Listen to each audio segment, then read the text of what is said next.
You're standing in a dim stone room. It's China, around 850 AD. You're an alchemist, and today's job is the same as yesterday's. Find the recipe that stops death. No wellness app, no multivitamin gummies, no 15-step skincare routine, just powdered minerals, a stone mortar, and a very stubborn hope. For centuries, entire workshops existed for exactly this. Chasing a formula for eternal life, funded directly by the imperial court. This wasn't a fringe hobby. Several Chinese emperors are believed to have died drinking the very elixirs their alchemists prepared for them, mercury and lead, dressed up as the secret to living forever. Somewhere in the middle of that very serious, very deadly experimentation, one workshop mixed saltpeter, sulfur, and charcoal in the wrong proportions. It caught fire so violently it singed eyebrows and scorched the walls. Nobody there was building a weapon. They were building eternal life. Instead, they built the most destructive technology in human history without even knowing it. Here's the strange part. It took over 400 years to turn that explosion into an actual gun. In between, this stuff mostly scared off ghosts and lit up festivals. Everything except what you'd assume. So, how does a failed immortality experiment end up reshaping the world? That's the part almost nobody knows. And it says something about how every dangerous invention actually gets built. You'd assume the very next thing that happened was war. It wasn't. For close to a century after that first explosion, gunpowder mostly stayed exactly where it started, in the hands of ritual specialists, not soldiers. Bamboo tubes packed with the mixture were thrown into bonfires during New Year celebrations, producing a loud bang believed to frighten off evil spirits. It's the direct ancestor of the fireworks display you might watch every New Year without a second thought. The substance that would eventually topple empires spent its childhood being used to scare off ghosts. The ghosts, for the record, appear to have been unbothered. Here's where it gets interesting. The Song dynasty, during this period, was not at peace. Powerful rivals pressed in from the north. First, the Khitan-led Liao Empire, later the Jurchen Jin. And a government under that kind of pressure tends to look at anything that makes a loud, dangerous noise and ask one very practical question: can this kill someone? By 1044, the answer was written down. A military manual called the Wujing Zongyao, commissioned under Emperor Renzong and compiled by a team of Song scholars, recorded the earliest known chemical formulas for gunpowder anywhere on Earth. Not as a curiosity, as a weapons manual. It documented fire arrows, smoke bombs, and incendiary bombs meant to be hurled from catapults or dropped from city walls onto attacking soldiers. The manual didn't stop there. Over the next 2 centuries, Chinese engineers kept experimenting in multiple directions at once. By the 1200s, one branch of that experimenting had produced something called the thunder crash bomb, gunpowder packed into a cast-iron shell and launched from a trebuchet, which didn't just burn when it landed, it burst, throwing iron fragments in every direction. Jin dynasty defenders used bombs just like it in 1232 when a Mongol army laid siege to their capital at Kaifeng. Explosives were evolving fast. A weapon you could actually aim and carry in your own 2 hands, though, was still a different problem entirely. This is the moment an object built to defeat death quietly becomes an instrument for causing it. That's a real solution to a real problem. It also created a brand new one. Every one of those weapons was indirect. You threw the bomb. You shot the arrow. Nothing about it was aimed, held, or fired the way you'd picture an actual weapon working. Gunpowder finally had a destructive punch, and still no delivery system built specifically to carry it. The fix, when it came, was almost embarrassingly simple. Take a spear and strap a tube of gunpowder to the end of it. That's the fire lance. A soldier held a bamboo tube, usually packed with gunpowder and sometimes scraps of metal or broken pottery, lashed to the shaft of a spear.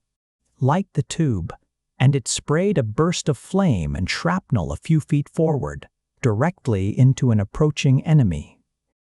The first time this actually happened in a real battle, on record, was 1132, at a siege of the city of Dayan in what's now central China.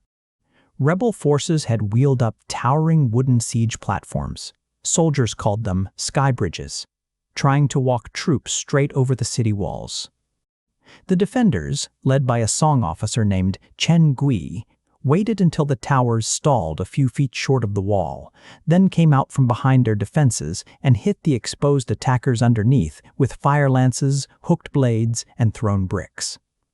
The siege towers burned. The attackers retreated. It's the first time in the historical record that a gunpowder weapon built to be aimed at a person actually worked. For close-range defense, it worked. But bamboo has a problem. Gunpowder refuses to forgive. It can't survive its own explosion twice. The tube scorched, split, and had to be thrown away after a single use. And early on, it still couldn't launch anything solid with real force, mostly flame, smoke, and whatever debris happened to be packed in with it. What you had, essentially, looked like a gun and behaved like a furious sparkler.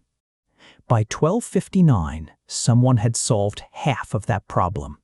Soldiers began stuffing a tightly wadded pellet into the mouth of the tube, so the explosion behind it didn't just scatter flame outward. It punched that pellet straight out the front with real force.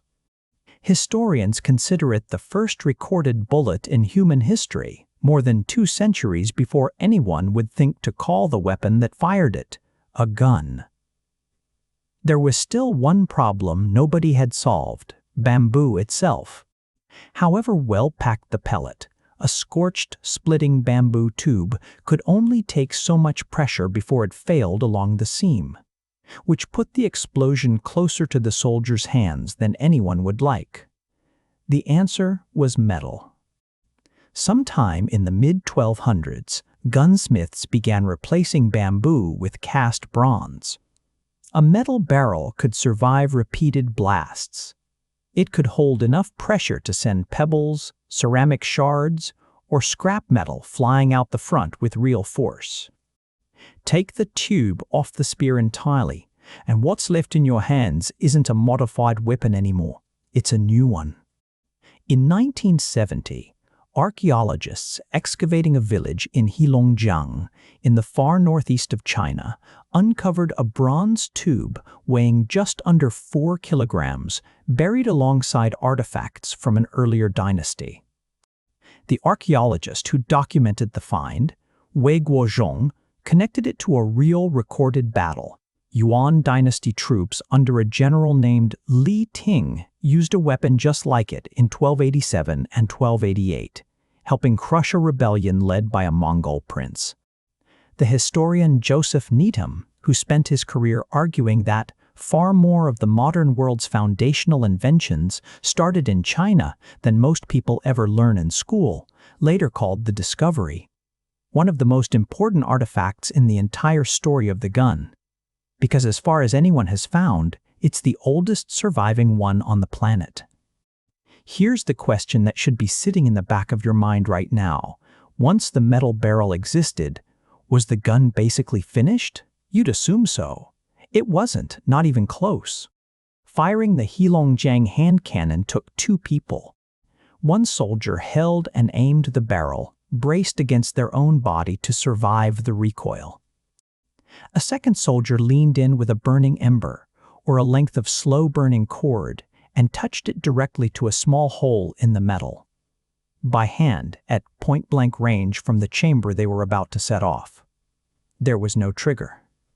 There was no stock. There was a metal tube, a very short fuse, and a great deal of trust between 2 soldiers standing close enough to get hurt together.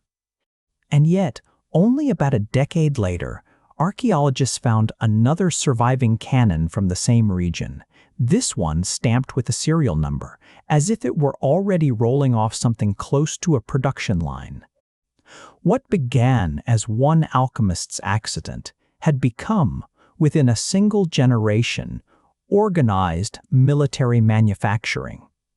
You'd think the older, cruder fire lance would have vanished the moment the metal barrel existed. It didn't. Bamboo tubes were cheaper to make and easier to carry, so soldiers kept using them alongside bronze hand cannons for centuries. The fire lance wasn't fully replaced until the 1500s, when a very different gunpowder weapon, the musket, finally made it obsolete. New technology rarely erases the old overnight. It just crowds it, slowly, out of the picture. There's a piece of this story most people have never heard. The weapon didn't spread west because merchants slowly carried the secret from city to city along a trade route. It spread because of the single largest connected land empire in human history. And there's a twist inside that's spread worth sitting with. The Mongols didn't invent this weapon. They met it, first, as defenders' fire lances and bombs turned against their own army at Kaifeng.